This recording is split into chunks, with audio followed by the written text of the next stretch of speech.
Week 8 of the fantasy football season. Here's a few kickers I have his sleepers this week. The first kicker, John Parker Romo. It's Atlanta Falcon team now since week 2. He's out there in 91% of fantasy leagues, and he's a kicker that's had some decent games this year. Week 2 with Minnesota, 18, a big game. Week 3, Carolina, -1 in that ball game. Week 4 versus Washington, 10.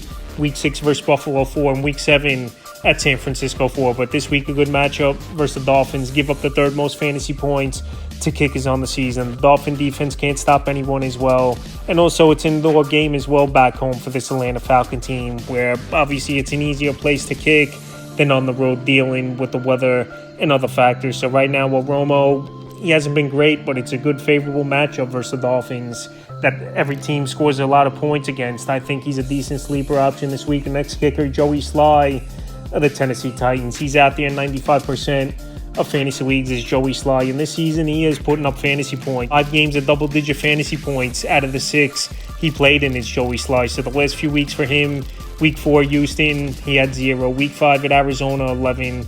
Week 6, he didn't play at Vegas. And then Week 7 versus one of his former teams in the Patriots, 10 fantasy points. So this week indoors in Indianapolis, obviously that's always a plus for a kicker. And Joey Sly's been a kicker for many seasons, going back to earlier in his career with the Carolina Panthers, with 55 yards isn't a problem for him. So this week in a matchup in Indianapolis where Tennessee has trouble scoring touchdowns all season long and settling for field goals, I think Joey Sly once again is a good sleeper option. And the final kicker, Nick Folk of the New York Jets. So this Jet team, they haven't scored a touchdown in 2 weeks. We'll see what they could do this week at Cincinnati, but I don't think it's going to be anything different. I know Cincinnati's a bad defense, but I think this Jet team, they'll get more in the red zone and some opportunities, but Nick Folk will still get his chances, and he's another kicker having a good year. 4 out of 7 games, double-digit fantasy points for Nick Folk. Out there pretty much in every fantasy league as well.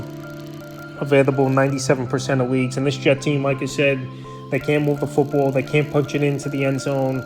And Nick Folk, even at 40 years old, shows he still could go out there and kick the football from a long distance. So this week in a matchup with Cincinnati, where their defense we know isn't good, I think Nick Folk will get some opportunities where the Jets once again will have trouble scoring touchdowns. So that's a few kickers I have as sleepers for Week 8 of the fantasy football season.